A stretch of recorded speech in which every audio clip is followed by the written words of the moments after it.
Hello everyone and welcome back to our YouTube channel. In this video, I'm going to show you how to fix AXS Tickets app not working.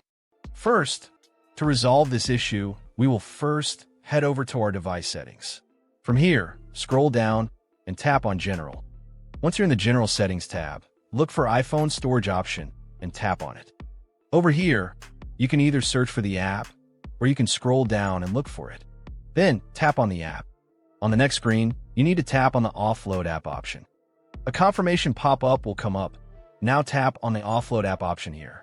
It'll take a bit for processing, and then a reinstall button will show up. Simply tap on it to reinstall the app.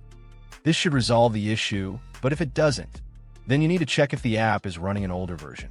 Head over to App Store. From here, double tap on this search icon in the bottom right corner, and then search for the app. Once the app comes up in the search result, and if you see this update button right next to the app, simply tap on it to make sure you're running the latest version of the app.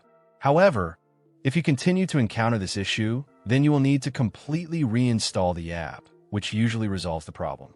Head over to this screen the way we did before, and over here, tap on the Delete App option here to uninstall the app from your device. A confirmation pop-up will come up. Now tap on the Delete option here. Once uninstalled, open up App Store and search for the app in the search bar. After the app comes up in the search result, simply click on this cloud icon to install it back onto your device. Hopefully, this resolves the issue. If it does, consider sending a super thanks to support our channel. And also don't forget to hit the subscribe button. We'll see you in the next video.